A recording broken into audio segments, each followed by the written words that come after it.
கிறிஸ்துவுக்கு அன்பானவர்களே, ஆண்டவருடைய திருப்பெயரிலே உங்களை வாழ்த்தி ஆசீர்வதிக்கிறேன்.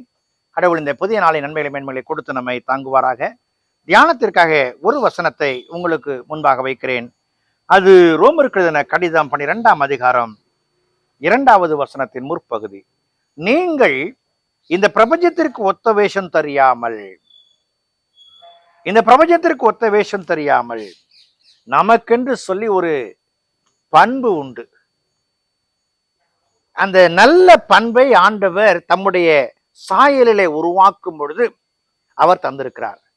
இறைவன் மனிதனை படைக்கும் பொழுது தமது ரூபத்தின்படியையும் சாயலின்படியையும் என்று சொல்லி பார்க்கிறோம். இறைவன் தந்த ரூபமும் சாயலும் அந்த பண்புகளும் மகிமை நிறைந்ததாகவும் மகத்துவம் நிறைந்ததாகவும் காணப்படுகிறது. ஆனால் நம்முடைய வாழ்க்கை என்ன ஆகிறது என்று சொன்னால், இந்த உலகத்துல நாம் பிறந்து நாம் வளரும் பொழுது இருக்கிற ஒவ்வொன்றையும் பார்த்து அவற்றுக்கு ஏற்ற நிலையிலே மாறி போகிறோம். இந்த ஓணான் என்று சொல்லி வேலையிலே ஒன்று ஓடும். அது இந்த ஓணான்ல பச்சை கலர்ல ஒன்று இருக்கும். அந்த பச்சை கலர்ல இருக்கிற அந்த ஓணா எந்த சூழல்ல போகிறதோ அதற்கு ஏற்றவாறு நிறத்தை மாற்றிக்கொள்ளும். அதே ஓணான் இலை காய்ந்த சருகுகள் மத்தியிலே வந்தால் அந்த சருகு நிறத்திற்கு வந்துவிடும். அதை நாம சொல்லுவோம் பச்சோந்திம்பாங்க. சூழலுக்கு தகுந்ததாய் மாறுகிறது. இங்கே ஆண்டவர் தன் தாசன் வழியாய் சொல்லும் பொழுது, நாம் இந்த பிரபஞ்சத்திற்கு ஒத்த வேஷம் தரிக்கிறோம். உருவாக்கினவர், பண்பை தந்தவர், அவருடைய சிந்தனைகளுக்கு நேராக நம்முடைய வாழ்க்கை இல்லை.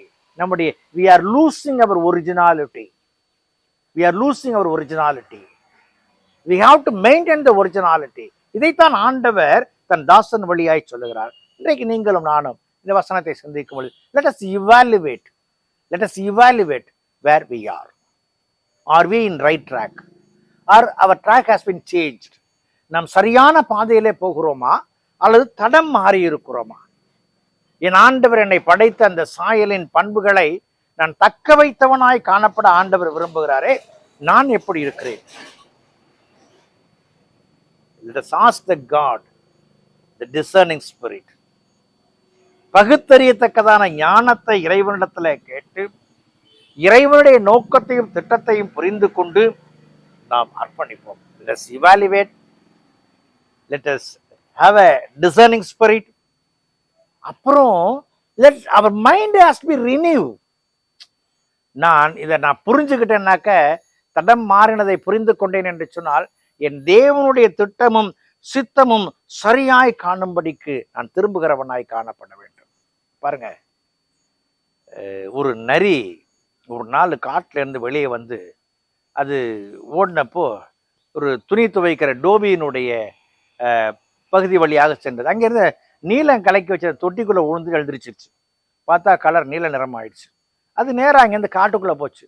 இருந்த மிருகங்கள் எல்லாம் பார்த்துச்சு. ஆகா, இதுனா வித்தியாசமா இருக்கிறே அப்படின்னு சொல்லிட்டு, நீ எங்களுக்கு ராஜாவாயிருன்னு சொல்லிச்சான். உடனே ஓகே அப்படின்னுச்சு. இது ராஜாவாயிருந்தா எனக்கு எல்லா ஆதாயம் கிடைக்குன்னு நினைச்சது. எல்லாரும் இதை போஷிக்க ஆரம்பித்தார்கள். மகிழ்ச்சியோடு இருந்தது. நரி ஒரு நேரத்திலும் தன்னுடைய சப்தத்தை எழுப்பி தான் யார் என்பதை காண்பித்து கொடுக்கவில்லை. ஆனால் ஒரு நாள் திடீரென்று மழை பெய்ய ஆரம்பித்தது. மழை பெய்த பொழுது இந்த நரியின் மேல் இருந்த நீல நிறம் மாறி போயிற்று, கரைந்து போயிற்று, அதை விட்டு எடுபட்டு போயிற்று. அப்பொழுது உற்சாக மிகுதியில இந்த மழை தண்ணீரில் நினைந்த பொழுது இந்த நரி தன்னுடைய சுய ரூபத்தின்படி ஓலமிட ஆரம்பித்தது. விளைவு புரிந்து கொள்ளுங்கள். எனக்கு வேஷம் அவசியமில்லை, உலகத்துக்கு ஏற்ற வேஷம் அவசியமில்லை. என் ஆண்டவர் உருவாக்கின நோக்கமே நிறைவேற இறை சாயலோடு வாழ வேண்டும். வாழ அர்ப்பணிப்போம். கடவுள் ஆசீர்வதிப்பார். ஜெபம் செய்வோம். பரிசுத்தமும் கிருபையும் நிறைந்த நல்ல ஆண்டவரே, இந்த நாளிலும் கூட நன்றி செலுத்துகிறோம். நாங்கள் உம்முடைய பிள்ளைகள் உம்முடைய சாயலை என்றும் வாழ உதவி செய்யும். இயேசுவில் ஜெபிக்கிறோம். ஜெபக்குள்ள பிதாவே, ஆமென்.